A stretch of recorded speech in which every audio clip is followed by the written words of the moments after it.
المرسلين وعلى آله وصحبه أجمعين ومن تبعهم بإحسان إلى يوم الدين. أعوذ بالله من الشيطان الرجيم. بسم الله الرحمن الرحيم. تلك الرسل فضلنا بعضهم على بعض منهم من کلم اللہ ورفع بعضهم درجات. محترم حاضرین، گزشتہ درس میں رسولوں پر ایمان لانے کے بحث میں ہم لوگوں نے دو نکات کو پڑھا.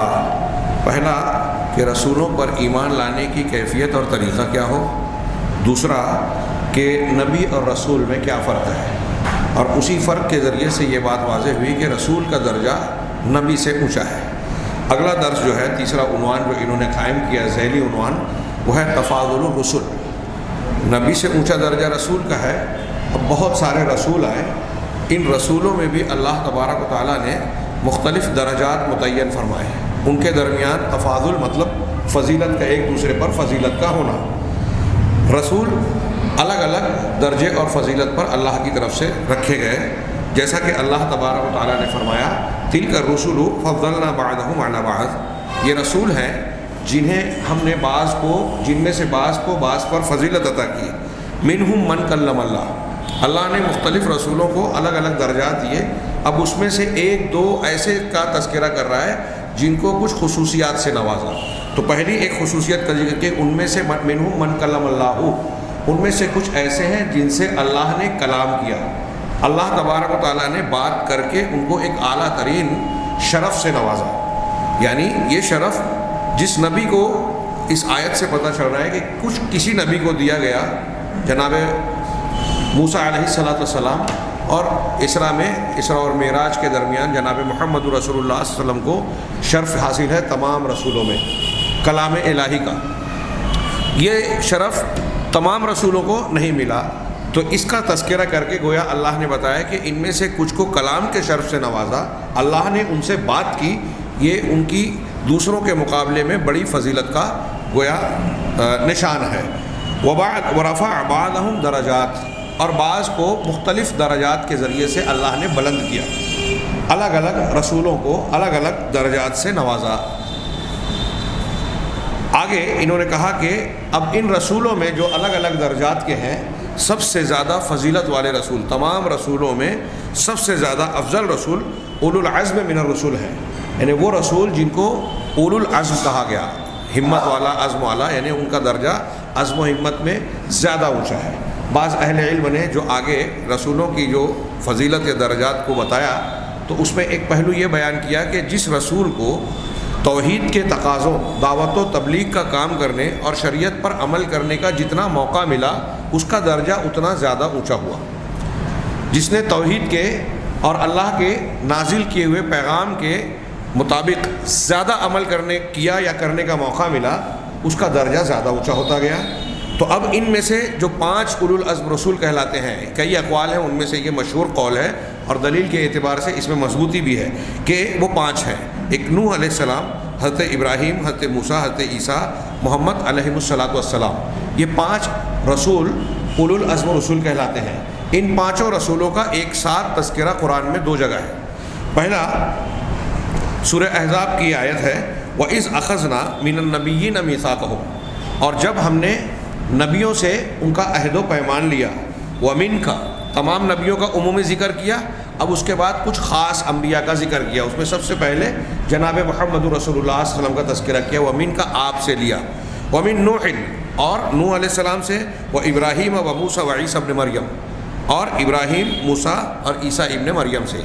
یہ نبی کریم صلی اللہ علیہ وسلم کو ملا کر یہ 5 انبیاء یا 5 رسول ہوئے جن کا اس ایک آیت میں تذکرہ ہے. وَأَخَذْنَا مِنْهُمْ مِيثَاقًا غَلِيظًا، اللہ تبارک و تعالیٰ نے ان سب سے بہت مضبوط اور سخت پختہ قسم کا عہد و پیمان لیا. دوسری آیت جس میں ان 5 رسولوں کا اکٹھا تذکرہ ہے، سورہ شورى کی آیت ہے. اللہ نے فرمایا شرع لکم من الدین ما وصى به نوحا والذی اوحینا الیک وما وصینا به ابراہیم وموسیٰ وعیسیٰ، کہ اللہ تبارک و تعالیٰ نے تمہارے لیے دین کو مشروع کیا، بنایا، دین کی تشکیل کی، مذہب اور دین کی شکل دی، مشروع کیا اور وہ اس دین کو جس کی وصیت کی نوح علیہ السلام کو، اور وہ جس کی ہم نے آپ کی طرف وحی کی۔ نوح علیہ السلام کے بعد آپ کا تذکرہ ہے، یہ نمبر 2۔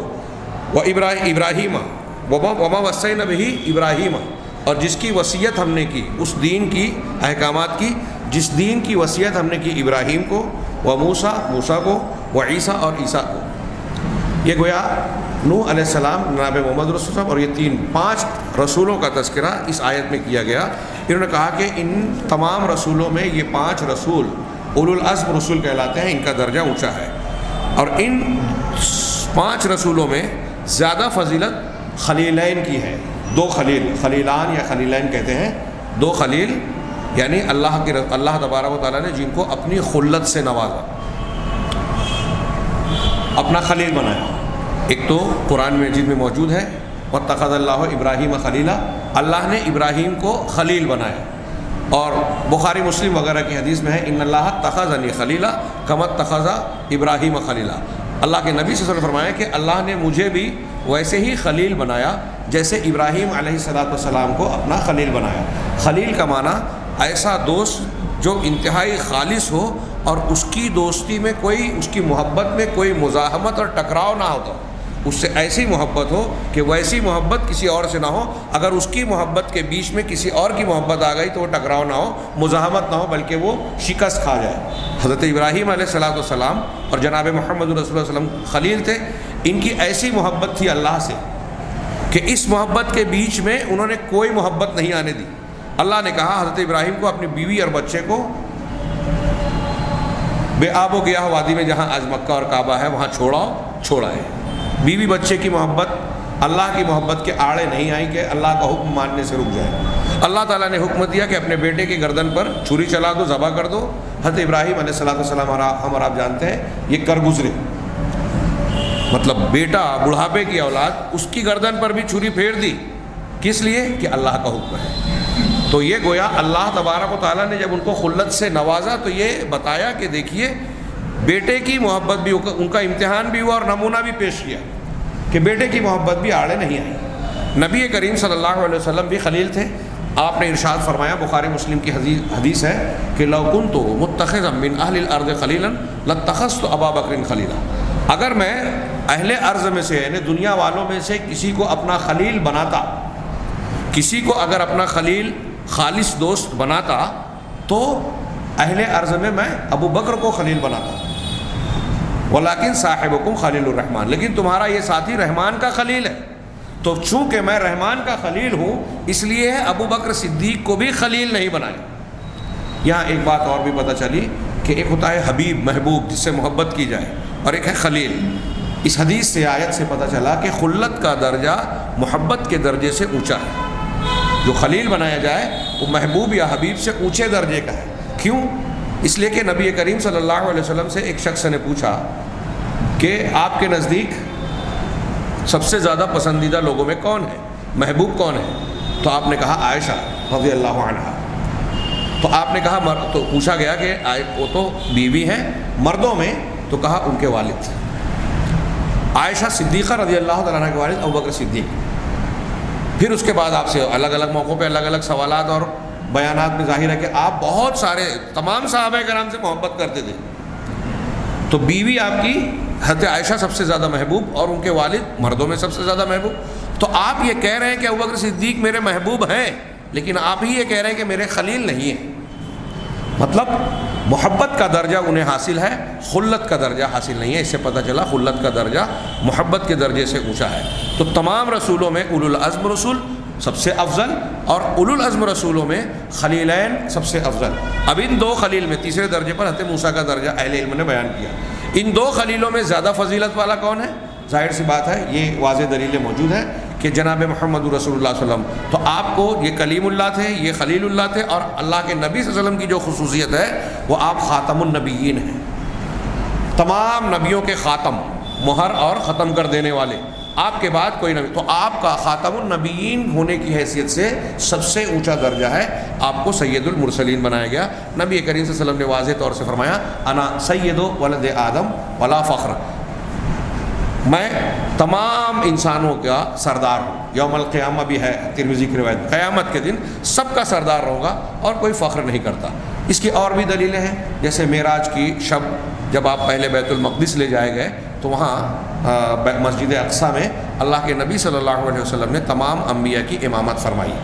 تو گویا یہ اظہار تھا کہ آپ کو اللہ تبارک و تعالیٰ نے تمام رسولوں سے اونچا درجہ دیا، آپ سب کے امام بنے، سید المرسلین آپ کو کہا جاتا ہے، تمام رسولوں کے سردار. یہ نبیوں کے درجات کی بات ہے. یہاں انہوں نے اتنا سبق ختم کر دیا اس عنوان کو. یہاں ضمناً میں ایک چیز کا ذکر کرنا چاہتا ہوں. ہمارے ہاں بعض لوگ ایسا سمجھتے ہیں کہ بخاری مسلم کی ایک حدیث میں ہے کہ لا تفضلونی علی موسیٰ، اللہ کے نبی صلی اللہ علیہ وسلم نے ارشاد فرمایا کہ مجھے موسیٰ علیہ السلام پر بھی فضیلت نہ دینا. اور ایک حدیث میں ہے لا تفضلوا بین الانبیاء، انبیاء کے درمیان ایک دوسرے کی فضیلت نہ دو.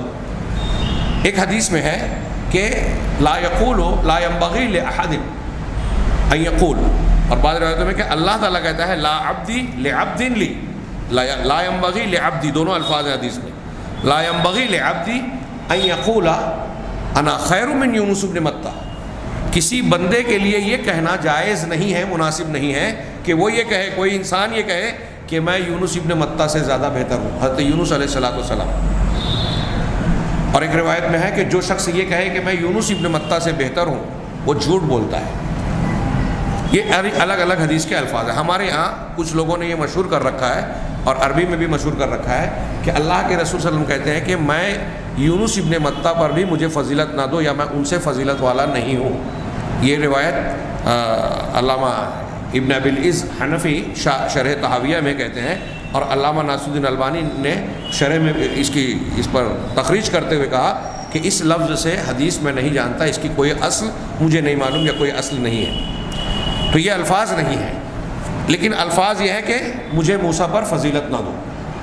تو اب ایک آدمی جب یہ حدیث سنتا ہے، ہمارے ہاں کچھ لوگوں کو یہ غلط فہمی ہے، تو وہ یہ کہتا ہے کہ نبی کریم صلی اللہ علیہ وسلم کو ہم کہتے ہیں سید المرسلین ہے یا اولو العزم رسولوں کا درجہ دوسرے رسولوں سے اونچا. کہا یہ نہیں کہنا چاہیے. وہ ایسا سمجھتے ہیں کہ اللہ کے رسول صلی اللہ علیہ وسلم کی حدیث ہے کہ انبیاء کے درمیان فضیلت مت دو، یا مجھ کو موسیٰ پر فضیلت نہ دو. تو ان دونوں کو سمجھ لینا چاہیے، دونوں میں کوئی تضاد، اختلاف اور ٹکراؤ نہیں ہے. پہلی حدیث جو بخاری مسلم کی ہے کہ مجھے یوں موسیٰ پہ فضیلت نہ دو، ایک لمبی حدیث ہے، اس کا پس منظر ہے، بیک گراؤنڈ ہے. بازار میں خرید و فروختوں کے درمیان ایک یہودی نے یہ جملہ کہہ دیا اللہ کے نبی صلی اللہ علیہ وسلم کے دور میں، زمانہ مبارک میں، جہاں ایک صحابی موجود تھے. تو کسی سے بات کرتے ہوئے اس نے کہہ دیا لا والذی اصطفیٰ موسیٰ علی البشر، کہ نہیں، اس ذات کی قسم جس نے موسیٰ علیہ السلام کو تمام انسانوں پر چن لیا. یعنی یہودی کا یہ جملے کا مطلب یہ تھا کہ موسیٰ علیہ السلام کا درجہ تمام انسانوں میں سب سے اعلیٰ ہے. تو وہاں موجود صحابی رسول جو تھے انہوں نے سنا تو اس نے کہا تقول ھذا ونبینا محمد صلی اللہ علیہ وسلم بین اظہرنا، تو یہ بات کہہ رہا ہے جبکہ محمد صلی اللہ علیہ وسلم ہمارے درمیان موجود ہیں. اور اسے صحابی رسول نے غصے میں ایک تماچا اس یہودی کو رسید کر دیا، چہرے پر ایک تماچا مار دیا. یہودی اللہ کے نبی صلی اللہ علیہ وسلم کے پاس پہنچا اور اس نے کہا کہ مجھے فلاں نے، ہم آپ کے ذمے اور عہد میں ہیں محمد صلی اللہ علیہ وسلم، اے ابو القاسم ہم آپ کے ذمے میں، اور مجھے فلاں شخص نے جو ہے میرے چہرے پر تماچا مار دیا. آپ نے بلوایا، پوچھا تم نے ان کو تماچا کیوں مارا؟ تو انہوں نے بتایا کہ اللہ کے رسول صلی اللہ علیہ وسلم آپ ہمارے درمیان موجود ہیں، اور اس یہودی نے ایسا جملہ کہا کہ اس ذات کی قسم جس نے موسیٰ کو تمام انسانیت پر، انسانوں پر چن لیا، ان پر اعلیٰ مقام دیا.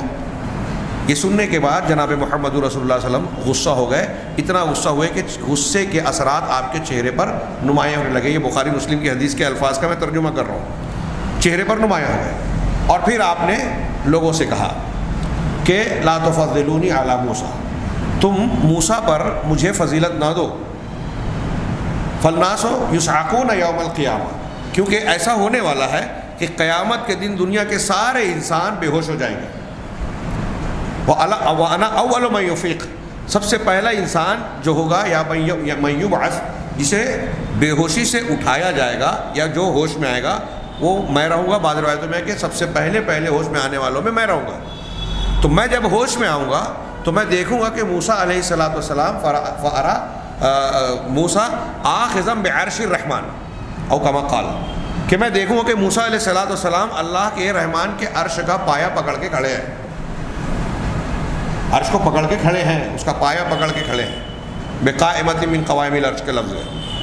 تو میں نہیں جان سکوں گا، نبی کریم صلی اللہ علیہ وسلم نے فرمایا کہ میں نہیں جان سکوں گا کہ موسیٰ علیہ الصلوۃ والسلام دنیا میں جو طور پر اللہ کی تجلی کے وقت بے ہوش ہو گئے تھے، اس بے ہوشی کی وجہ سے آج ان کو بے ہوش نہیں کیا گیا، یا وہ بے ہوش ہوئے تھے اور مجھ سے پہلے وہ ہوش میں آ گئے۔ کہ نبی کریم صلی اللہ علیہ وسلم کہہ رہے ہیں کہ جب میں دیکھوں گا، میں ہوش میں آؤں گا تو دیکھوں گا موسیٰ عرش کا پایا پکڑ کے کھڑے ہیں، تو میں یہ نہیں سمجھ سکوں گا کہ وہ بے ہوش ہی نہیں ہوئے یا بے ہوش ہوئے تھے اور مجھ سے پہلے ہوش میں آ گئے۔ تو بے ہوش ہی نہیں ہوئے، چونکہ طور پر جب انہوں نے کہا تھا میں تجھے دیکھنا چاہتا ہوں رب العالمین، تو کہا نہیں دیکھ سکتے، ہاں، اور جب تجلی فرمائی تو موسیٰ علیہ السلام بے ہوش ہو کر گر پڑے، قرآن میں ہے سورہ اعراف۔ تو شاید اس وجہ سے اس دن بے ہوش ہی نہیں ہوئے، تو میں یہ نہیں جان سکوں گا، اللہ کے نبی صلی اللہ علیہ وسلم نے فرمایا۔ تو گویا آپ نے ایک موسیٰ علیہ السلام کی ایک فضیلت کا تذکرہ کر کے یہ کہا کہ مجھے ان پر فضیلت نہ دو۔ تو اس حدیث کے تناظر میں پس منظر کو دیکھتے ہوئے اہل علم نے کہا کہ انبیاء کے درمیان ایسی فضیلت دینا کہ ایک نبی کے مقابلے میں دوسرے نبی کی، ایک نبی کو کا دوسرے نبی پر فخر ظاہر کیا جائے، فخر، تکبر اور زیادتی کرتے ہوئے کہ میں ان سے افضل ہوں، کوئی فخر اور مباحات کی بنیاد پر کسی کی بڑائی کا اظہار کرنے کے لیے کہے، یا اس کا دوسرا پہلو کہ جس کو کم درجے والا بتایا جا رہا ہے اس کی بے عزتی اور توہین کرنے کے لیے، اس کے اندر خامی اور نقص کا پہلو بتانے کے لیے اگر ایسا کرتا ہے، دو نبیوں کے بیچ میں اس طرح موازنہ کر رہا ہے کہ ایک کی بے عزتی ہو رہی ہو، یہ جائز نہیں ہے۔ دو نبیوں کے درمیان اس طرح موازنہ کر رہا ہے کہ ایک کا فخر اور مباحات کے، حمیت کے طور پر ذکر کر رہا ہو کہ میرے نبی ہیں اس لیے ان کا یہ درجہ ہے، تو اس بنیاد پہ اگر کوئی انبیاء کرام علیہ الصلوۃ والسلام کے درمیان تفضیل اور تفاضل کا ذکر کرتا ہے تو یہ ناپسندیدہ ہے، جائز نہیں ہے کہ انبیاء میں سے کسی نبی کو آپ بڑا بنائیں اور دوسرے کو چھوٹا، کہ ایک کی عزت کا اظہار کریں یا فخر کا، یا دوسرے کی بے عزتی کریں۔ ایک تو یہ ہے۔ دوسری چیز علماء نے یہ جواب دیا جو امام طحاوی نے بھی دیا، علامہ ابن ابی العز نے بھی دیا، کہ دو نبیوں کے درمیان انفرادی طور پر فضیلت دینا یہ ٹھیک نہیں ہے، عمومی طور پر فضیلت دی جا سکتی ہے۔ انفرادی طور پر کیسے؟ کہ جیسے ایک آدمی کے بارے میں یہ کہا جائے کہ فلاں فلاں سے بہتر ہے، یہ انفرادی معاملہ ہوا، اور یہ کہا جائے کہ فلاں سارے شہر کے لوگوں میں سب سے اچھا آدمی ہے، فلاں اپنے قبیلے میں اپنے خاندان کا سب سے اچھا آدمی ہے، تو یہ ایک عمومی قسم کی تفضیل ہوئی۔ تو ایسا کہنا کہ رسول اللہ صلی اللہ علیہ وسلم تمام رسولوں سے فضیلت والے ہیں یہ ٹھیک ہے، لیکن یہ کہنا کہ رسول فلاں رسول سے بہتر ہے، اس میں وہی پہلو نکل سکتا ہے کہ آپ ایک کی بے عزتی کرنا چاہ رہے ہیں یا ایک کا کمتر درجہ بتانا چاہ رہے ہیں۔ تو اس اعتبار سے نبیوں کے درمیان تفاضل یا ایک پر فضیلت دینا درست اور جائز نہیں ہے۔ تیسری بات جو حضرت یونس علیہ الصلوۃ والسلام کے بارے میں جو حدیث ہے کہ کوئی شخص یہ نہ کہے تو یہ ظاہر ہے، چونکہ یونس علیہ الصلوۃ والسلام کا معاملہ قرآن نے نقل کیا کہ ان سے ایک خطا ہوئی، اللہ کے حکم سے پہلے وہ قوم چھوڑ کر نکل گئے، اللہ تعالیٰ کو اس سے ناراضگی ہوئی، اور پھر وہ بالآخر مچھلی کے پیٹ میں پہنچے اور پھر اللہ تعالیٰ سے توبہ استغفار کی، انہوں نے کہا لا الہ الا انت سبحانک انی کنت من الظالمین، وہ پڑھا، اللہ تبارک و تعالیٰ نے ان کو نجات دے دی۔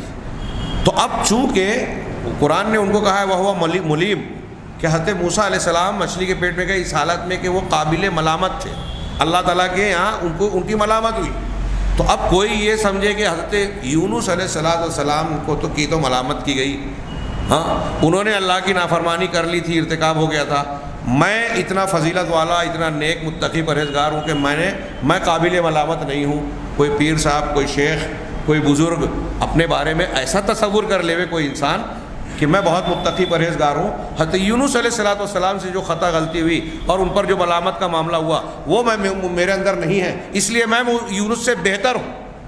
تو نبی کریم صلی اللہ علیہ وسلم نے کہا کہ کوئی ایسا نہ کہے، کوئی اگر ایسا کہتا ہے تو وہ جھوٹ بولتا ہے۔ اسی سے اشارہ ملتا ہے کہ یونس علیہ السلام کی ایک ایسی غلطی، اب وہ پیغمبر تھے اور اللہ نے ان کو معاف بھی کر دیا۔ نبوت اور پیغمبری خود ایک استفاء، ایک چننا ہے، اللہ کی طرف سے انتخاب ہے۔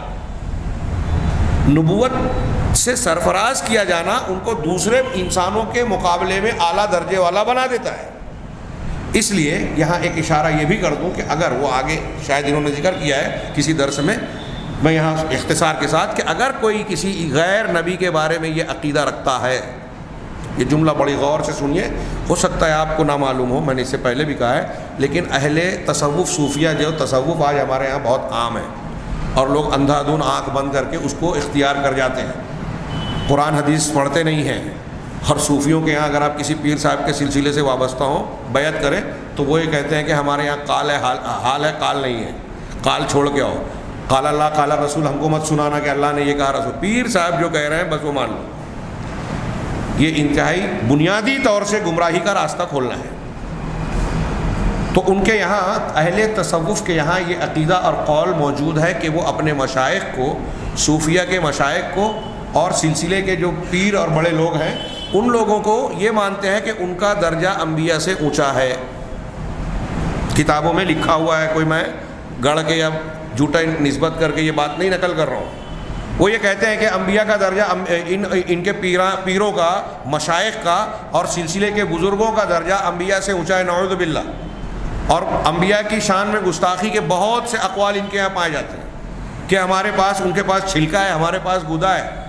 شبلی ایک بہت مشہور صوفی ہے، ان کا ایک جملہ ہے مشہور کہ خذنا فی بحر وقف الانبیاء بساحلہ، ہم ایسے سمندر میں غوطہ لگاتے ہیں کہ انبیاء اس کے ساحل کنارے ہی پہ کھڑے رہ گئے، وہ کنارے ہیں، ہم بیچ میں ڈبکی مار رہے ہیں، یعنی ہمارا درجہ ان سے اونچا ہو گیا. تو جو ایسا سمجھتا ہے، ایسا قائل ہے، اس بات کو مانتا ہے، اہل سنت والجماعت کے سلف و خلف علماء کے نزدیک وہ اسلام سے خارج ہو جاتا ہے، وہ کافر ہو جاتا ہے. کیوں؟ اس لیے کہ قرآن و حدیث کے بالکل واضح صاف ستھرے دلائل اس بات پر دلالت کرتے ہیں کہ انبیاء کرام علیہم الصلاۃ والسلام کا درجہ غیر نبی تمام انسانوں کے مقابلے میں سب سے اونچا ہے. کوئی کسی بھی مقام کو پہنچ جائے، وہ کسی نبی کے درجے کو، وہ چاہے کم درجے کے نبی ہو، کسی پیغمبر کے درجے کو کوئی غیر پیغمبر پہنچ ہی نہیں سکتا. یہ گانٹھ باندھ لیجئے دماغ میں، دل و دماغ میں. اب کوئی انفرادی طور سے کسی کی کوئی فضیلت اگر ہو تو اجتماعی مجموعی طور سے اس کی فضیلت نہیں بیان کی جاتی. اب جیسے مثال کے طور پہ ہم یہ کہیں کہ سیدنا عمر فاروق رضی اللہ تعالی عنہ کی یہ فضیلت حضرت اللہ کے رسول صلی اللہ علیہ وسلم سے بخاری مسلم کی بالکل صحیح حدیثوں میں ہے کہ آپ جس گلی سے گزرتے شیطان وہ راستہ چھوڑ دیتا تھا، دوسرا راستہ اختیار کرتا تھا. اب کوئی یہ کہنے لگے کہ حضرت عمر فاروق کی تو یہ فضیلت ابوبکر صدیق کی نہیں ہے، تو کیا اس ایک فضیلت کی بنیاد پہ حضرت عمر کا درجہ حضرت ابوبکر سے زیادہ اونچا ہو جائے گا؟ اللہ کے نبی صلی اللہ علیہ وسلم پچھلی فرشتوں کے بعد میں نے وہ حدیث نقل کی پوری کہ آپ تشریف رکھے ہیں، آپ کے پیر کا کچھ حصہ کھلا ہوا ہے، ابوبکر صدیق آئے، اجازت دی، بیٹھے بات کر رہے ہیں، آپ اسی حالت میں. عمر فاروق آیا، آپ اسی حالت میں ہیں. عثمان غنی نے اجازت طلب کی، آپ نے پہلے کپڑا سیدھا کیا اور پھر اس کے بعد جو ہے ان کو اجازت دی اندر آنے کی. بعد میں ام المومنین حضرت عائشہ نے پوچھا کہ ابوبکر صدیق عمر فاروق سے آپ نے یہ لحاظ نہیں کیا، عثمان سے کیوں کیا؟ تو اللہ کے رسول فرمایا کہ میں اس شخص سے کیوں نہ شرماؤں جس سے فرشتے شرماتے ہیں. اس سے معلوم ہوا کہ اللہ کے رسول صلی اللہ علیہ وسلم نے یہ اہتمام عثمان غنی کے لیے کیا، ابوبکر اور عمر کے لیے بھی نہیں کیا. تو کیا اس بنیاد پر حضرت عثمان غنی کا درجہ مجموعی طور پر حضرت ابوبکر صدیق اور عمر فاروق سے بڑھ جائے گا؟ اللہ کے نبی صلی اللہ علیہ وسلم، یہ ہمارے رافض جو ہیں داماد رسول حضرت علی کی کہتے ہیں اس بنیاد پہ اہل بیت اور کیا کیا. تو کیا حضرت عثمان غنی کو دو بیٹیاں دی ایک کے بعد دیگرے؟ تو کیا اس کی بنیاد پہ ہم یہ کہیں کہ بھائی چونکہ اللہ کے رسول نے صحابہ میں سے کسی کو دو بیٹیاں نہیں دی سوائے عثمان غنی کو، کیا ان کا درجہ مجموعی طور سے بڑھ جائے؟ سمجھنے کی بات ہے. ایک آدمی کلاس میں پڑھاتا ہے، کلاس میں بہت سارے بچے ہوتے ہیں، ایک بچہ پوری کلاس میں پہلا نمبر ہے، کہتے ہیں کہ سب سے بہتر بچہ یہ ہے. لیکن ایک بچہ ایسا ہے جو سب سے سارے سبجیکٹ میں نہیں لیکن کسی ایک سبجیکٹ میں، حساب میں، انگلش میں وہ دوسروں سے بہتر ہے، ایک نمبر ہے، جو پورے بچوں میں ایک نمبر آتا ہے. اس کے مقابلے میں ایک بچہ ایسا ہے جو حساب میں اس سے زیادہ مارکس لیتا ہے، تو کہیں گے کہ حساب میں یہ سب سے اچھا ہے. حساب میں سب سے بہتر ہونے سے یہ ثابت نہیں ہوا کہ ہر سبجیکٹ میں یا مجموعی طور سے پوری کلاس میں سب سے بہتر ہو. تو ایک ہوتی ہے انفرادی خصوصیت، ایک ہوتی ہے مجموعی خصوصیت. تو مجموعی طور سے جب بیان کیا جائے گا فضائل تو اس میں کوئی حرج نہیں ہے، اور اس اعتبار سے جناب محمد رسول اللہ صلی اللہ علیہ وسلم کا درجہ تمام پیغمبروں میں سب سے اعلیٰ ہے. اور بعض خصوصیات جو بعض انبیاء کو دی گئی، عام طور سے ایسا آپ پائیں گے کہ نبی کریم صلی اللہ علیہ وسلم کو بھی اس میں شریک کیا گیا، جیسے حضرت ابراہیم کو خلت سے نوازا، کسی اور نبی کو نہیں، لیکن حضرت ابراہیم کے ساتھ جناب محمد رسول اللہ صلی اللہ علیہ وسلم بھی خلیل ہے۔ حضرت موسیٰ علیہ السلام کلیم اللہ ہے، تو حضرت موسیٰ علیہ السلام کے ساتھ نبی کریم صلی اللہ علیہ وسلم بھی کلیم اللہ ہے۔ تو آپ کو دیگر انبیاء کی کئی خصوصیات میں شریک کیا گیا، جو ان کا امتیاز ہے دوسروں کے مقابلے میں، اس میں نبی کریم صلی اللہ علیہ وسلم بھی شامل ہے۔ اور بعض چیزیں ایسی دی گئی نبی کریم صلی اللہ علیہ وسلم کو جو دوسروں کو حاصل نہیں ہے، اور کچھ چیزیں ایسی ہو سکتی ہیں، جیسے یہ موسیٰ علیہ السلام کی قیامت کے دن کی بات جو بتائی کہ اللہ تعالیٰ یہ جب ہوش میں آئیں گے تو پہلے ہی سے حضرت موسیٰ علیہ السلام عرش کا پایہ پکڑے ہوئے ہوں گے، گویا یہاں ایک معاملے میں اللہ کے رسول صلی اللہ علیہ وسلم سے مقدم نظر آ رہے ہیں، لیکن مجموعی طور سے آپ کا درجہ سب سے اونچا ہے۔ یہ تفاضل انبیاء کی بحث ہوئی۔ اگلا چوتھا عنوان انہوں نے اسی ایمان بالرسول کے تحت قائم کیا کہ النبوۃ تفضل واصطفاء واختیار من اللہ تعالی۔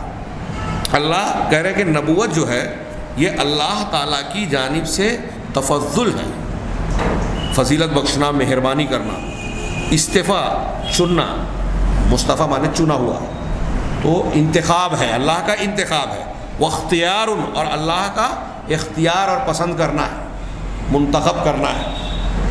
یعنی اس عنوان سے کہنا کیا چاہ رہے ہیں کہ جن کو بھی سچا نبی بنایا گیا وہ اللہ تبارک و تعالیٰ کا انتخاب اور اکرام، اعزاز ہے اللہ کی طرف سے، یہ کسی انسان کی اپنی کوشش کا نتیجہ نہیں ہے۔ اور اللہ تبارک و تعالیٰ نے جب کسی کو منتخب کیا، رسالت اور نبوت کی خلعت سے نوازا، تو چونکہ اللہ علیم و حکیم ہے، علم والا ہے، حکمت والا ہے، وہ سب سے بہتر جانتا ہے کہ کون اس نعمت کا، اس سب سے اعلیٰ درجے کا انسانوں میں مستحق تھا، کون ہے جو مستحق تھا، اللہ تعالیٰ نے اسی کو منتخب کیا۔ تو آگے کہہ رہے ہیں کہ نبوت جو ہے یہ اللہ تعالیٰ کی جانب سے اختیار کی ہوئی، چنی ہوئی ہوتی ہے۔ اللہ تعالیٰ نے قرآن میں ارشاد فرمایا، اللہ یستفی من الملائکۃ رسلا ومن الناس، اللہ ہی ہے جو ملائکہ میں سے، یہ آیت ایمان بالملائکہ میں بھی گزر چکی ہے، جو ملائکہ میں سے کچھ رسولوں کو منتخب کرتا ہے، پیغمبروں کو، ومن الناس اور انسانوں میں سے بھی، لوگوں میں سے۔ تو اللہ چنتا ہے، منتخب کرتا ہے۔ ان اللہ سمیع بصیر، اللہ سننے والا اور دیکھنے والا ہے، اس کے سننے سے اور دیکھنے سے اس کو خوب معلوم ہے، علم میں ہے، کوئی چیز اس سے مخفی نہیں ہے کہ کون قابل ہے وہ اللہ کی نگاہ سے چھپا رہ جائے، اور کون اچھا ہے اور اللہ تبارک تعالیٰ اس کو نہیں دیکھ رہا ہے، اس کو نہیں سن رہا ہے۔ کوئی بھی اس کے علم اور احاطہ قدرت اور علم سے، سماعت اور بصارت سے باہر نہیں ہے۔ لہذا اللہ ہی ہے جو فرشتوں میں سے اور انسانوں میں سے رسولوں کو چنتا ہے۔ کہہ رہے ہیں آگے، یہ کہہ رہے ہیں، یہ سورہ حج کی آیت تھی، آگے کہہ رہے ہیں کہ نبوت جو ہے یہ ایسا کسب نہیں ہے، کمائی نہیں ہے، محنت سے حاصل کی ہوئی چیز ہو، ایسا نہیں ہے کہ لوگ کوشش سے، محنت سے، یا مختلف قسم کی عبادات میں مشقت اٹھا کر، یا اطاعت میں محنت کر کے، یا اپنے نفس کی تہذیب اور دل کی صفائی کر کے، اور اخلاق و کردار یا نفس کی کسی ریاضت اور محنت کر کے، کوئی پریکٹس کر کے، بہت ریاضت، عبادت میں بڑی محنت کر کے کوئی اس مقام کو پالے، ایسا نہیں ہے۔ یعنی آپ کتنی بھی محنت کر لیں، اطاعت و فرما برداری کے کام کر لیں، تقوی اور پرہیزگاری کے کتنے بھی اسباب اختیار کر لیں، آپ کے اپنے اختیار کرنے سے، مشقتیں اٹھانے سے، محنت کرنے سے نبوت کا حقدار کوئی نہیں ہو سکتا۔ جیسا کہ بعض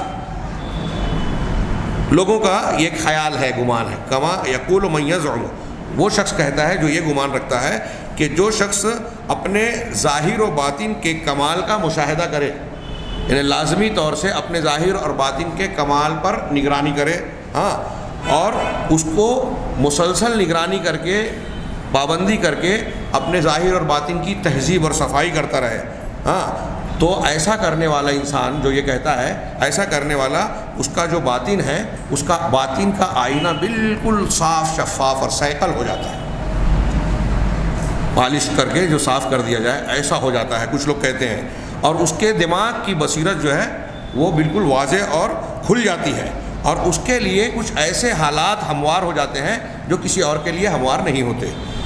اور جیسا کہ یہ بعض لوگوں کا قول ہے، اور جیسا کہ بعض فلسفہ اختیار کرنے والے لوگوں نے جو اسلامی ملکوں میں اور تاریخ میں پائے جاتے ہیں اور ان کی شہرت بھی حاصل ہوئی، ان کا خیال تھا انہوں اور ایسے لوگوں نے فلسفہ اور اسلام، دینی تعلیم، دینی عقیدے اور فلسفہ کو ملا کے لے کے چلنے کی کوشش کی کہ فلسفہ اور منطق سے جو بات ثابت ہو رہی ہے قرآن حدیث کو اس سے ملایا جائے، دونوں کو ساتھ ساتھ لے کے چلا جائے۔ اس چکر میں انہوں نے قرآن و حدیث کی بہت ساری چیزوں کا رد کر دیا، انکار کر دیا، یا اس میں تحریف اور تبدیلی کے شکار ہو گئے۔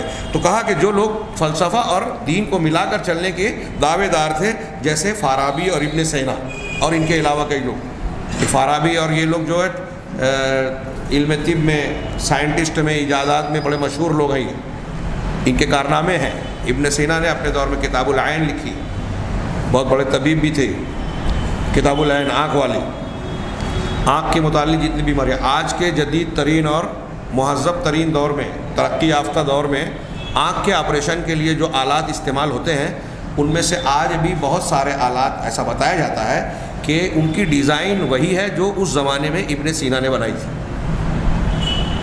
تو یہ دنیاوی اعتبار سے، فلسفہ، منطق اور طب کے اعتبار سے یہ لوگ بڑے اعلیٰ معیار کے تھے، بہت علم والے تھے، اس میں کوئی شک نہیں۔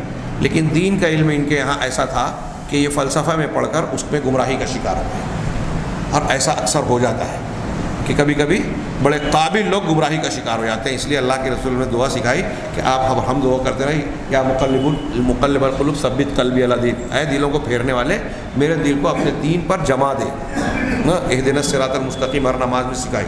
تو بہرحال یہ فارابی اور ابن سینا اور ان کے علاوہ کچھ جو فلسفی تھے، ان کا یہ خیال تھا کہ ان النبوۃ فیض یفیض من العقل الفعال، کہ نبوت جو ہے عقل فعال کا فیضان ہے، یعنی وہ عقل جو بہت روشن ہو، منور ہو، اس کی کوششوں، محنتوں، سوجھ بوجھ کی وجہ سے انسان نبوت حاصل کر سکتا ہے، اس کو یہ فیضان مل سکتا ہے۔ اور دلوں میں انسان کی شخصیت کی، دل کی استعداد، دل کی صلاحیتوں کی وجہ سے یہ اس کو نبوت کا درجہ مل جا سکتا ہے۔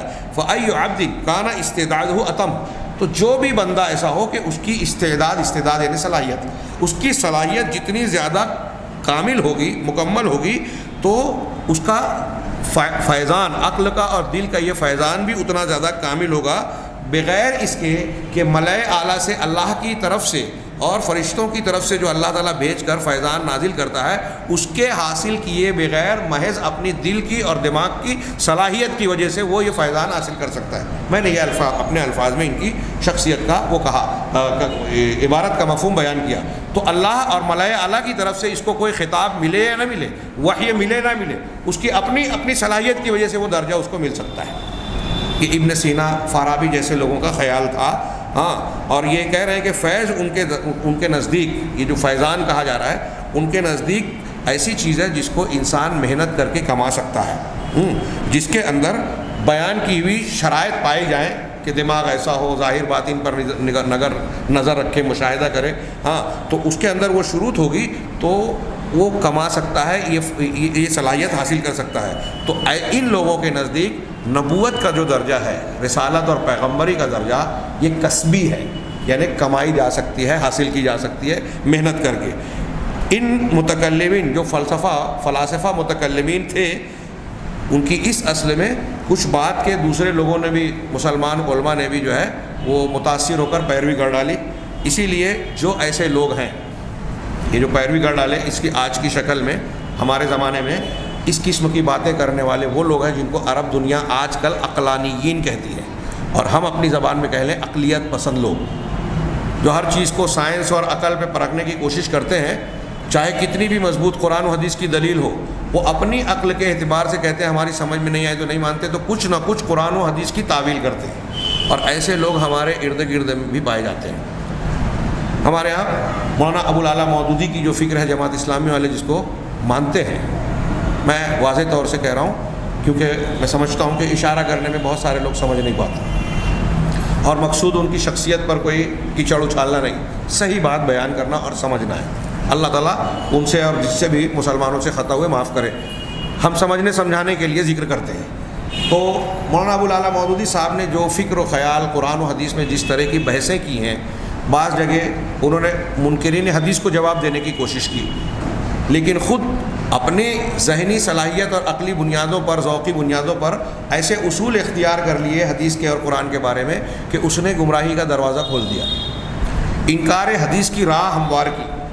اب ان کے ماننے والے ان کے بتائے ہوئے اصولوں پہ چل کے کتنی ایسی جو بالکل پختہ اور ثابت شدہ حدیثیں ہیں جن کے قبول کرنے میں علماء اہل سنت تقریباً یا مکمل متفق ہیں، ایسی حدیثیں بھی ہمارے بہت سارے ان عقلیت پسند لوگوں کو سمجھ میں نہیں آتی۔ عذاب قبر کیسے ہوگا؟ قبر یہ کھڈا ہے کیا؟ معراج میں ایک ہی رات کیسے گئے اللہ کے رسول صلی اللہ علیہ وسلم؟ ہاں، ایسا کیسے ہو سکتا ہے؟ اگر کوئی غیر مسلم، یہ لوگ جب اس قسم کی باتیں بیان کرنے لگتے ہیں، جتنے بھی عقل پسند ہیں، تو وہ ایک مقدمہ یہ تیار کرتے ہیں آپ سے، ہم سے بحث کرتے ہوئے کہ اگر کوئی غیر مسلم اعتراض کرے گا تو ہم کیا جواب دیں گے؟ میں ان سے یہ کہنا چاہتا ہوں کہ آپ آج کچھ ایسی چیزوں کا جواب دے لیتے ہیں غیر مسلموں کو جس کا 100 سال پہلے، 200 سال پہلے امام بخاری، امام مسلم، امام ترمذی، امام ابو داؤد، امام حنیفہ، امام شافعی، امام مالک کے دور میں عقلی جواب نہیں دیا جا سکتا تھا۔ آج سائنس کی تحقیق نے اس کا جواب ڈھونڈ لیا، تو آج آپ اس لائق ہو گئے کہ کئی ایک سوال کا جواب دے لے رہے ہیں، اور جو جواب آپ 2-4 ایسے جانتے ہیں وہ امام شافعی، امام ابو حنیفہ، امام بخاری اور یہ لوگ نہیں جانتے تھے۔ تو کیا امام بخاری، امام شافعی، امام حنیفہ یا دوسرے سلف نے ان جوابوں کو نہ جاننے کی وجہ سے یا عقلی طور سے غیر مسلموں کو مطمئن نہ کر پانے کی وجہ سے قرآن حدیث کا انکار کر دیا کہ ہم جب سمجھا نہیں سکتے تو اس کو نہیں مانیں گے، یا ویسے مانیں گے جیسے سمجھا سکتے ہیں؟ کیا انہوں نے ایسا کیا؟ نہیں کیا۔ یہی ایمان ہے کہ اگر ایک چیز ہماری سمجھ میں نہیں آ رہی ہے لیکن ہمیں پتہ ہے کہ اللہ نے کہا ہے، رسول اللہ صلی اللہ علیہ وسلم نے فرمایا، تو ہم ایمان لاتے ہیں۔ ابو جہل نے اور کفار مکہ نے ابو بکر صدیق سے کہا تھا کہ کیا ابو بکر آپ یہ بات بھی مانو گے جو محمد تمہارے ساتھی کہہ رہے ہیں؟ کہا کیا کہہ رہے ہیں؟ کہا وہ کہہ رہے ہیں کہ رات میں ہی گئے بیت المقدس، پھر وہاں سے آسمان پہ 7 آسمان کی سیر کی اور اس کے بعد صبح ہونے سے پہلے آ بھی گئے۔ ابو بکر صدیق نے کہا کہ کیا اللہ کے رسول صلی اللہ علیہ وسلم نے ایسا کہا ہے؟ کہا ہاں۔ کہا اگر آپ نے کہا ہے تو میں مانتا ہوں، یہ ہے ایمان۔ اب کیا ابو بکر صدیق اس وقت سوجی کر سکتے تھے؟ آج جو انسان اتنی تیز رفتار سواریاں، روشنی کی رفتار اور یہ فلاں اور فلاں چیزیں بتاتا ہے، کیا ابو بکر صدیق کے سامنے یہ تحقیقات تھیں؟ تو ان عقل پسندوں کا مسلک اگر ابو بکر صدیق کا مسلک ہوتا تو کہتے کہ نہیں یہ تو میں نہیں مانتا، سارے صحابہ کرام رد کر دیتے۔ لیکن کچھ نئے مسلمانوں کو سمجھ میں نہیں آیا، لہذا وہ پھر سے مرتد کہلانے لگے، مرتد ہو گئے۔ جو ایمان والے تھے انہوں نے مان لیا۔ تو یہ فلسفہ اور منطق کا جو زور چلا یونانی فلسفہ آنے کے بعد، اسماء و صفات کے باب میں اس کی کچھ تفصیل بیان کر چکا ہوں کہ اسماء و صفات کے سلسلے میں انہوں نے عقل لگانی شروع کی، تو اللہ کے نام جو قرآن و حدیث میں آئے ہیں، صفات آئی ہیں، اس کے بارے میں وہ اہل سنت کے اور قرآن و حدیث کے بتائے ہوئے طریقے سے بھٹک گئے، گمراہی کا شکار ہو گئے۔ کہیں انکار کر دیا، کہیں تحریف کر دی، کہیں تعویل فاسد کرتے ہیں، کہیں تشبیہ کا شکار ہو جاتے ہیں، مختلف گمراہیاں اختیار کر لی۔ کیوں؟ اس لیے کہ قرآن و حدیث کو بنیاد بنانے کی بجائے اپنی عقل کو اور فلاسفہ مناطقہ فلسفہ اور منطق کو جاننے والوں کے بنائے ہوئے خود ساختہ اصولوں کی بنیاد پر دین کی غیب کی باتوں کو سمجھنے کی کوشش کی۔ یہی معاملہ یہاں بھی ہے، اور میں یہ جو بات کہہ رہا ہوں ایسی ہی باتیں آج ہمارے گرد و پیش میں کئی لوگ کہتے ہیں۔ اب دماغ قرآن حدیث کہہ رہی ہے کہ ایک مثال دے رہا ہوں تاکہ آپ کی سمجھ میں آ جائے کہ آج کیسے پائے جاتے ہیں۔ میں نے عذاب قبر معراج والی بات کہی۔ اب ایک مسئلہ ہے، جیسے نبی کریم صلی اللہ علیہ وسلم پر جادو ہوا، بخاری مسلم کی اور کئی حدیثیں ہیں، اور کوئی 2-3 حدیثیں نہیں ہیں۔ یہ جب انکار کرتے ہیں تو سمجھتے ہیں کہ وہ ایک ہی حدیث ہے، اس کو رد کر دیں گے چھٹی مل جائے گی۔ اس ایک حدیث کو رد کر کے آپ بہت ساری حدیثوں کو رد کرتے ہیں۔ تو بخاری مسلم کی جو حدیث ہے کہ اللہ کے نبی صلی اللہ علیہ وسلم پر ایک یہودی نے، لبید بن عاصم نے جادو کیا، کچھ لوگ کہتے ہیں من شر النفاثات سے ان کی بیٹیوں نے کیا تھا، لیکن یہ علامہ ابن تیمیہ وغیرہ کہتے ہیں کہ اس تعویل کی ضرورت نہیں، وہاں گرہ میں پھونکنے والی ارواح خبیثہ مراد ہے، شیاطین جو خبیث روحیں ہیں ان کو لبید بن عاصم نے ان سے مدد لی گویا۔ تو یہ جو جادو کا واقعہ ہوا اور آپ پر یہ نازل کی گئی، اس میں اب ہمارے یہاں کے کچھ لوگ کہتے ہیں کہ عقل کی بنیاد پہ، کچھ لوگ بالکل یہ انکار کرتے ہیں، کچھ لوگ اس کی تعویل کرنے کی کوشش کرتے ہیں۔ ہمارے دعوت القرآن کے شمس پیرزادہ صاحب نے اس کا انکار کیا، اور بخاری مسلم کی حدیث میں جو ہے وہ فن حدیث کی گہرائیوں سے واقف ہوئے بغیر جو ہے کچھ کہ اس حدیث کے سند میں فلاں راوی ایسا ہے ویسا ہے، اگر کسی پہ کلام ہے تو وہ مجروح ہو گیا، ایسا نہیں ہے، پھر بعد میں تحقیق مکمل جو ہوتی ہے اس کی بنیاد پر فیصلہ ہوتا ہے۔ تو آدھے ادھوری بحث پر انہوں نے اس کی تضعیف کر دی۔ اس کا لوگوں نے جواب دیا کہ یہ روایت بالکل پختہ ہے، بالکل مضبوط اور پختہ ہے۔ امین احسن اصلاحی صاحب تدبر قرآن، بڑی مفصل تفسیر لکھی، بڑی اچھی زبان، ہمارا نوجوان طبقہ، ادب جاننے والا طبقہ، کوئی زبان سے متاثر ہو جاتا ہے، کوئی فلسفے سے، منطق سے، ارے یہ تو ایسی عقل والے ہیں اور ویسی عقل والے۔ یہ سب چیزیں جو ہے انسان کو مرغوب نہیں کرنی چاہیے۔ بیس کسی بھی چیز کو صحیح غلط ناپنے کے لیے عقیدہ اور منہج، یہ دو چیزیں ہمیشہ ملحوظ رکھنا چاہیے۔ عقیدہ اور منہج درست ہے تو زبان خراب بھی ہے، قبول کر لو۔ عقیدہ منہج درست نہیں ہے تو کوئی روز 5 مرتبہ ٹی وی چینل پہ آئے، پوری دنیا میں مشہور ہو، اس کا نام لوگ لیتے ہو، امریکہ یورپ سے اس کا بلانا آتا ہو، وہ ہمارے یہاں قابل قبول نہیں ہو سکتا، اس سے متاثر نہیں ہونا چاہیے۔ تو امین احسن اصلاحی صاحب انہوں نے یہ کہا کہ پیغمبر پہ کیسے نبی پر جادو کیسے ہو سکتا ہے؟ ایک تو عقلی بات، اب اس کو جوڑا کہاں سے؟ قرآن و حدیث سے دلیل دینے کی کوشش کی تو کیا کہا کہ قرآن میں 2 جگہ اللہ تعالیٰ نے قول نقل کیا کفار و مشرکین کا، ہاں، کہ ان لوگوں نے کہا کہ ان تتبعون وقال الظالمون، ایک سورہ فرقان میں، ایک سورہ اسراء میں، سورہ بنی اسرائیل میں غالباً شروع کے فرق سے، کہ ظالم لوگ یہ کہتے ہیں ان تتبعون الا رجلا مسحورا، نبی کریم صلی اللہ علیہ وسلم کے بارے میں مکہ کی زندگی میں، کہ تم لوگ اتباع نہیں کرتے مگر اس آدمی کی جس پر جادو کیا گیا ہے۔ مسحورا سحر زدہ، سحر زدہ عرب لوگ پاگل کو بھی بولتے ہیں۔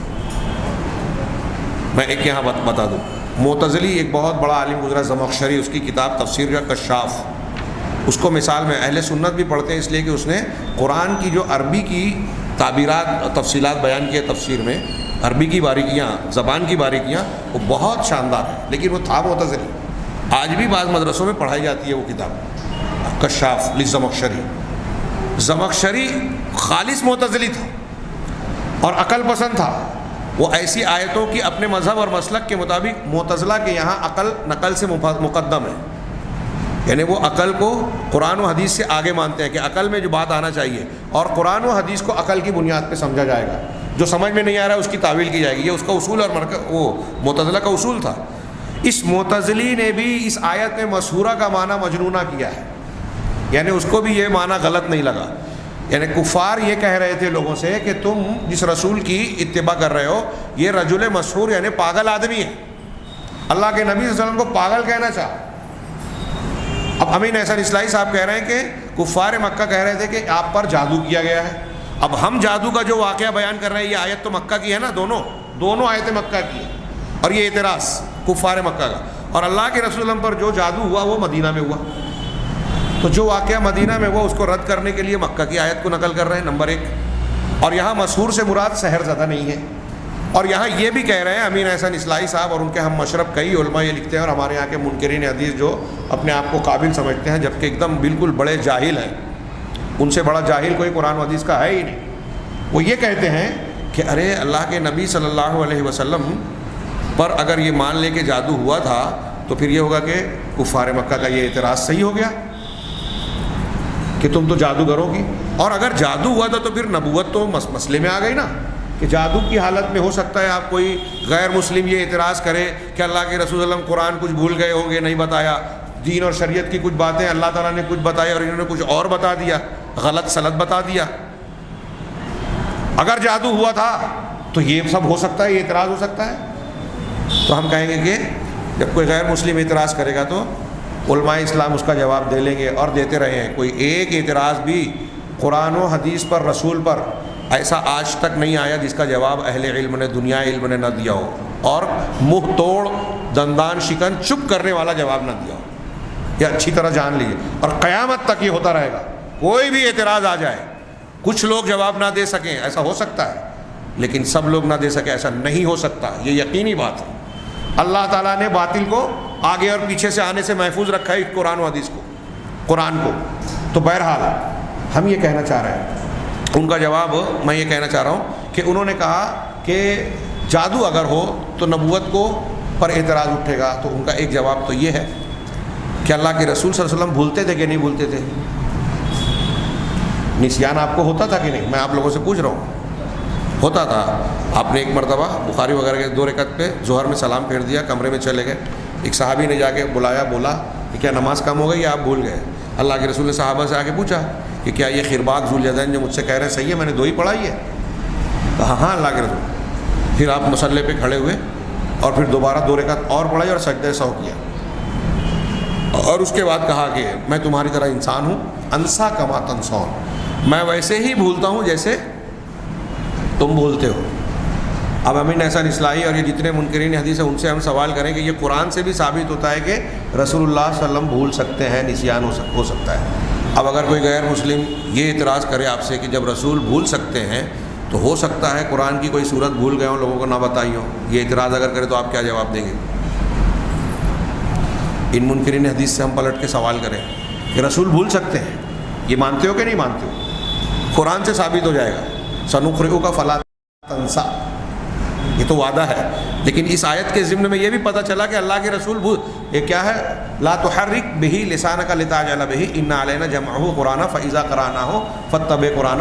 اور ایک جگہ اور آیت ہے کہ اللہ کے رسول نے کہا کہ بھائی آپ کو نسیان جب سے ہم محفوظ رکھیں گے اس قرآن کو. تو اللہ کے رسول اللہ کو نسیان ہو سکتا تھا, ہوتا تھا, لیکن قرآن میں اور شریعت میں نسیان نہیں ہو سکتا. کیوں؟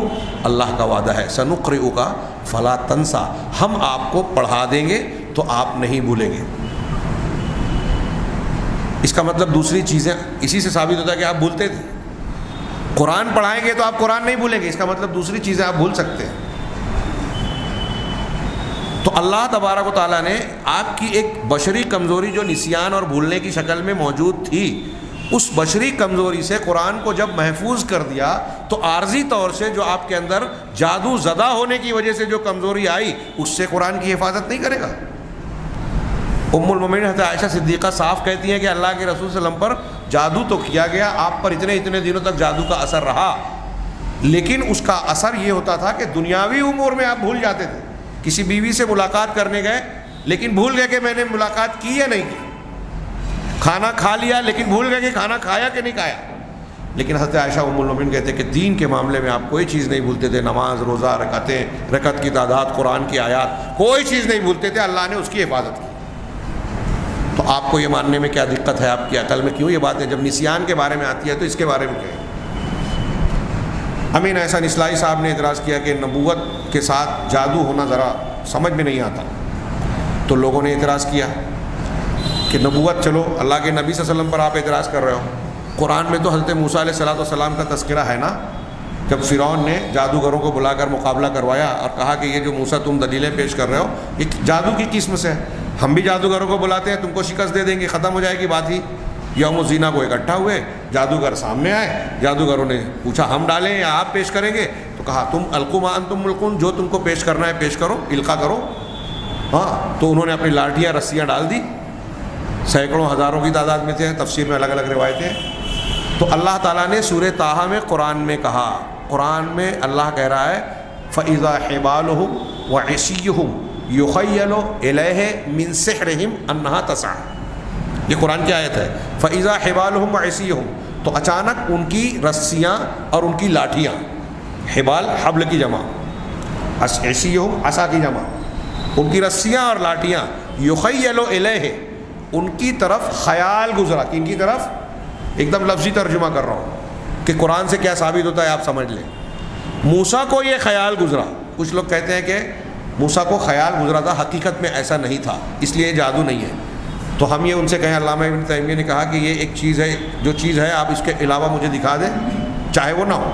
اب یہ پین ہے, یہ پین ہے, مجھے رسی دکھنے لگے, یہ پین ہے, مجھے لکڑی دکھنے لگے. ہاں, آپ انسان ہیں, کوئی جانور دکھنے لگے, تو میری آنکھ پہ ایسا اثر ہو جائے کہ آپ انسان ہی ہیں لیکن مجھے دکھ رہے جانور. علامہ ابن تیمیہ نے کہا کہ یہ بھی جادو ہے, یہ بھی جادو ہے. اور اللہ تعالیٰ نے بتایا کہ قرآن نے سورہ اعراف میں یہاں تک کہا اللہ تعالیٰ نے کہ فجاؤ بسحر مبین کہا یا عظیم کہا, عظیم, کہ بہت بڑا جادو. سحروا بہا اعین الناس, جس سے انہوں نے لوگوں کی نگاہوں کو سحر زدہ کر دیا. اب وہ نگاہ فرعون کی بھی تھی, وہ نگاہ موسیٰ علیہ السلام کی بھی تھی. اور یہاں اللہ تعالیٰ, جو میں آیت کا ابھی ترجمہ پورا نہیں ہوا, کہ ان کی لاٹھیاں, ان کی رسیاں اور لاٹھیاں, یخیل الیہ, ان کو یہ خیال گزرا, ہاں, من سحرہم, قرآن کا لفظ ہے, یہ میرا نہیں ہے, کسی مولوی کا نہیں ہے, ان کے جادو کی وجہ سے, ان کے جادو کی وجہ سے قرآن کہہ رہا ہے کہ موسیٰ علیہ السلام کو ایسا لگا, ایسا خیال گزرا, انہا تسعی, کہ وہ دوڑ رہے ہیں, یعنی لاٹھیاں رسیاں دوڑ رہی ہیں, ایسا لگا. ایک منکر سے گفتگو کرتے ہوئے میں نے کہا کہ سانپ کی طرح, وہ کسی نے کہا سانپ, کہا قرآن میں سانپ کہاں ہے؟ لاٹھی رسی دوڑتی نظر آئیں گی تو کیسی لگے گی؟ توریت انجیل میں ہے سانپ, چلو ٹھیک ہے سانپ نہیں, دوڑتے ہوئے لگے, قرآن نے کہا. تو اب یہ ظاہر ہوا کہ نہیں کہ موسیٰ علیہ السلام, اور اچھا اتنا ہی نہیں, آگے اللہ تعالیٰ قرآن میں کہہ رہا ہے فَأَوْجَسَ فِي نَفْسِهِ خِيفَةً مُوسیٰ, اسی سورۃ طٰہٰ کے اگلی آیت میں, آگے آیت کے آگے حصے میں کہہ رہا ہے, تب اللہ جب دوڑتے ہوئے نظر آئے موسیٰ کو لاٹھیاں رسیاں, تو موسیٰ نے اپنے دل میں خوف محسوس کیا. موسیٰ علیہ السلام ڈر گئے. ایک نبی, اگر ایسا نہیں تھا, میں ابھی یہاں جتنے لوگ بیٹھے ہیں, ہاں, کئی سو لاٹھیاں ڈنڈے اگر ڈال دوں یہاں, تو آپ ڈرنے لگیں گے؟ لاٹھی ڈنڈے سے آپ کو ڈر لگے گا؟ موسیٰ علیہ السلام کو ڈر کیوں ہوا؟ جو پیغمبر فرعون کے دربار میں کھڑے ہو کر پورے درباریوں کے سامنے فرعون کی آنکھوں میں آنکھیں ڈال کر رب اعلیٰ کا دعویٰ کرنے والا فرعون, اس کو دعوت دے رہے ہیں, ایسے بہادر انسان لاٹھی رسی سے ڈریں گے؟ اور یہ ڈرنا, یہ فطری خوف ہے. اچانک کوئی چیز ہو جاتی ہے تو کوئی بھی انسان کتنا بھی بہادر ہو چونک جاتا ہے, ڈر جاتا ہے, یہ اس فطری خوف میں آتا ہے. موسیٰ علیہ السلام بزدل نہیں تھے, یہاں وہ ڈر جو فطری ڈر ہوتا ہے وہ مراد ہے. تو موسیٰ علیہ السلام, اللہ تعالیٰ قرآن میں کہہ رہا ہے کہ ڈر محسوس ہوا, تو اس سے ثابت ہوا کہ نہیں کہ جادو کا اثر ہوا موسیٰ علیہ السلام پر. قرآن کی اس آیت سے ثابت ہوا کہ موسیٰ علیہ السلام کو بھی لاٹھیاں ڈنڈے دوڑتے نظر آئے, اور موسیٰ علیہ السلام پر اثر یہ ہوا کہ وہ دل میں ڈر گئے. جادو کا اثر ہوا کس پر؟ پیغمبر پر. تو اب جو لوگ کہتے ہیں کہ نبوت اور پر جادو کا اثر نہیں ہو سکتا, ان کی بات قرآن سے رد ہوئی کہ نہیں ہوئی؟ اب امین احسن اصلاحی بھی چالاک آدمی تھے, عالم تھے, تو انہوں نے اس کا جواب دینے کی کوشش کی کہ یہ جو آیت سے ثابت ہوتا ہے کہ حضرت موسیٰ علیہ السلام پر اثر ہوا, تو یہ چند لمحات کے لیے تھا, کچھ دیر کے لیے, کچھ لمحوں کے لیے حضرت موسیٰ پر جادو کا اثر ہوا, مستقل نہیں تھا, لمبا نہیں تھا. تو علماء نے امین احسن اصلاحی صاحب سے سوال کیا, یا ہم سوال کرتے ہیں کہ آپ کہتے ہیں کہ اگر نبی پر جادو ہوگا تو یہ نبوت کی شان کے خلاف ہے اور کفار کو اعتراض کا موقع ملے گا, اور یہاں آپ کہہ رہے ہیں کہ نبی پر جادو ہوا کچھ لمحوں کے لیے, تو آپ کہیں اصول اور دلیل کی بنیاد پر یہ بتائیے کہ کتنی دیر جادو کا اثر ہوگا تو نبوت کی شان کے خلاف ہے, اور کتنی دیر نہیں ہوگا, کتنی دیر کا ہونا نبوت کی شان کے خلاف ہے, اور کتنی دیر کا ہونا شان کے موافق ہے. آپ کوئی لمٹ بتا سکتے ہیں کہ اتنی دیر اثر ہوا تو کوئی بات نہیں, اتنی دیر ہوا تو نبوت پہ اثر آ جائے گا؟ اگر 5 منٹ ہو سکتا ہے تو 5 گھنٹے میں کیا دقت ہے, 5 گھنٹہ ہو سکتا ہے تو 5 دن میں کیا دقت ہے؟ آپ کو سمجھ میں کیوں نہیں آتا؟ تو میں ایک مثال دے رہا تھا یہ کہ دیکھیے, قرآن سے حدیث سے بالکل جو چیز ثابت ہے اس کو بلا وجہ غیر مسلم اعتراض کرے گا, تو جو لوگ غیر مسلموں کا جواب دیتے ہیں ان علماء کی تحریر آپ پڑھ لیں, آپ کی سمجھ میں آ جائے گا, اور نہیں سمجھ میں آتا ہے تو آپ خاموش رہیں. جس چیز کا معلوم نہیں ہے, علم نہیں ہے, وہاں بولنے کی ضرورت نہیں ہے. جاہل ہوتے ہوئے جب آپ بولیں گے تو غلط سلط بات بولیں گے. تو ضروری نہیں ہے کہ آپ ایک آدمی ایک معاملے میں بہت بڑا عالم ہے تو دوسری بات میں بھی جو ہے صحیح بات بولے. تو بہرحال یہ عقلیت پسندی کا جو طریقہ لوگوں نے اختیار کیا, جیسے فارابی اور ابن سینا کا تذکرہ ہو رہا تھا, ایسا طریقہ موجودہ دور کے بھی عقل پسند اور عقلیت پسند لوگ اختیار کرتے ہیں. اور یہ لوگ جتنے لوگ, ان میں صاحب کتاب نے بڑی ایک سادے میں بڑی پتے کی بات کہی کہ انہوں نے جب ایسا اختیار کیا تو ان کا علم, انبیاء سے علم لینے کا طریقہ ان کا کمزور پڑ گیا. دیکھیے یہ نتیجہ, جب آپ عقل اور فلسفے کی بنیاد پر دینیات کی چیز کو اور ایمانیات کی چیز کو ماننے پر لگے, اور آپ نبوت اور پیغمبری کی شان میں بھی اپنی عقل لگانے لگے, تو آپ کا ایمان مضبوط ایمان نہیں ہوا اگر مانتے بھی ہیں تو اب نبی سے علم اخذ کرنے کے طریقے میں ان کے یہاں کمزوری آ گئی. خاص طور سے جن چیزوں میں نبوی تعلیمات کی جن چیزوں کو انہوں نے اپنی عقل کی وجہ سے معارضہ کیا، ٹکراؤ کیا کہ یہ بات عقل میں نہیں آتی، یہ حدیث عقل میں نہیں آتی، وہاں تو یہ رد کر دیتے ہیں، شریعت کو اخذ ہی نہیں کرتے۔ اب ہم دیکھیے، ہم مانتے ہیں کہ اللہ کے نبی صلی اللہ علیہ وسلم پر جادو ہوا، قرآن حدیث سے معلوم ہے۔ اللہ تعالیٰ نے آپ کو جو دعا من شر النفاثات فی العقد کہ گرہ میں، گانٹھ میں پھونک مارنے والیوں کے شر سے، اگر گانٹھ مارنے کا کوئی شر، کوئی اثر نہیں ہوتا تو اللہ تعالیٰ یہ دعا کیوں سکھاتا؟ اللہ تعالیٰ نے اس کے شر سے پناہ مانگنے کی ہم کو تعلیم دی، اس کا مطلب یہ کہ گانٹھ میں گرہ لگانے کا کچھ اثر ہے، تب تو ہم کو دعا سکھائی ہے۔ یہ دعا سکھانا خوش اس بات، اور پھر نبی کریم صلی اللہ علیہ وسلم کے تعلق سے بخاری مسلم کی اور دوسری حدیث کی کتابوں میں آپ پر جادو کیے جانے کی حدیثیں موجود ہیں۔ اب جب ہم یہ حدیث مانتے ہیں تو نبی کریم صلی اللہ علیہ وسلم کے تمام مقامات کے ساتھ یہ حدیث کا ماننا ہمارے لیے ایک سبق بنتا ہے۔ یہ سبق ان کے لیے نہیں ہے جو انکار کر رہے ہیں۔ کیا سبق ہے؟ کہ نبی کریم صلی اللہ علیہ وسلم بھی انسان تھے۔ یہ توحید کی دلیل ہے۔ اگر آپ کے اندر اللہ تعالیٰ کی صفات اور خصوصیات ہوتی تو آپ پر جادو ہو ہی نہیں پاتا۔ آپ پر جادو ہوتا تو آپ کو فوراً پتہ چل جاتا کہ میرے خلاف لبید بن عاصم یا فلاں اور فلاں نے ایسا ایسا عمل کیا ہے۔ آپ پر جادو ہوا، تقریباً مہینہ بھر آپ اس کے شکار رہے اور آپ کو خبر نہیں ہوئی۔ دو فرشتے حضرت جبریل علیہ السلام اور ان کے ساتھی جب آئے، پیدانے سرانے کھڑے ہو کے بات چیت کی اور بتایا، تب آپ کو پتہ چلا۔ آج ہمارے یہاں لوگ رقیہ سینٹر کھولتے ہیں، پھونک جھاڑ کرنے والے کے پاس جاتے ہیں، وہ دیکھ کے بول دیتا ہے کہ اس کے اوپر فلاں نے کیا ہے، اس پر کسی رشتہ دار نے کیا ہے اور ڈھیما نے کیا ہے۔ نبی کو پتہ نہیں ہے، ان کو پتہ چل جاتا ہے۔ یہ چیزیں سمجھنے میں آسانی ہو رہی ہے نا اس حدیث کی بنیاد پر۔ اور اللہ کے نبی صلی اللہ علیہ وسلم پر جادو ہوا، یہ گویا اس لیے بھی ہے کہ امت میں آنے والے لوگ قیامت تک یہ دماغ میں رکھیں کہ کسی پر آسیب جادو ٹونا ہو سکتا ہے تو وہ وہی طریقہ اختیار کرے جو جناب محمد رسول اللہ صلی اللہ علیہ وسلم کا نمونہ ہے۔ اللہ تعالیٰ نے ہر معاملے میں ہم کو نمونہ بنایا ہے۔ اب اگر آپ کو یہ لگتا ہے کہ آپ کے گھر میں شیطان ہے، جن ہے، کسی نے آپ کے خلاف جادو کر دیا ہے، کوئی آپ کو ستا رہا ہے، فلاں اور فلاں اور فلاں آپ کو مصیبت ہے، تو آپ کون سا طریقہ اختیار کریں؟ اگر یہ جو الٹی سیدھی یہ گاڑ دو، وہ لٹکا دو، ہاں، اور فلاں چیز سے یہ دھو لو، وہ لٹکا کے وہ پی لو، اس قسم کے عمل اگر درست ہوتے، تعویذ گنڈا لٹکانا، فلاں چیز کو ٹانگنا اور فلاں قسم کا برتن اور فلاں چیز، یہ دنیا کے جو اعمال آج لوگ اختیار کرتے ہیں، اگر ان چیزوں میں سے کوئی چیز شرعی اصول کے مطابق درست ہوتی تو رسول اللہ صلی اللہ علیہ وسلم اس کا بھی نمونہ پیش کر دیتے۔ یہ بیماری اور یہ پریشانی امت کو آنے والی تھی، ایسا ہو سکتا تھا، اس لیے اللہ تعالیٰ نے خود آپ کو شکار بنایا۔ اگر کوئی دوسرا بھی ہوتا تو اتنا زیادہ ہمارے لیے سبق آموز نہ ہوتا جتنا خود نبی کریم صلی اللہ علیہ وسلم۔ اب یہاں ہمارے منکرین حدیث سوال کرتے ہیں، ارے آپ لوگوں نے حدیث بیان کی کہ جس گھر میں سورہ بقرہ پڑھی جائے وہاں شیطان نہیں آتا، جادوگروں کا اس پہ بس نہیں چلتا، تو کیا اللہ کے رسول صلی اللہ علیہ وسلم سورہ بقرہ پڑھتے نہیں تھے کیا؟ پھر آپ پر کیسے اثر ہو گیا؟ یہ قرآن کو قرآن اور اس طرح سے بیان کر کے بعض باتوں کو رد کرنے کی کوشش، ایک دم کھلی ہوئی بات ہے، کھلی ہوئی بات ہے۔ ہم کہتے ہیں کہ ایک آدمی قتل کر سکتا ہے، ہاں، آپ کو میں ابھی ایک تماچا مار سکتا ہوں، یہ ہم کہہ سکتے مار سکتا ہوں، یہ جملہ بول سکتا ہوں کہ میں یا آپ مجھے ایک تماچا مار سکتے ہیں، لیکن پھر آگے میں یہ جملہ بولتا ہوں کہ اگر اللہ نہ چاہے تو آپ طاقت رکھتے ہوئے بھی مجھے نہیں مار سکتے، تو یہ غلط ہے کیا؟ ارے ابھی تو آپ کہہ رہے تھے کہ میں مار سکتا ہوں اور ابھی کہہ رہے ہیں کہ اللہ چاہے تو مار سکتا ہوں۔ یہ دونوں میں اختلاف ہے، ہمارے ایمان کا حصہ ہے دونوں۔ اللہ نے ہم کو تماچا مارنے کی طاقت دی ہے، ڈاکٹر کو علاج کرنے کی طاقت دی ہے، لیکن ڈاکٹر کے علاج سے شفا یا کسی انسان کا تماچا مارنا اسی وقت ہوگا جب اللہ چاہے گا۔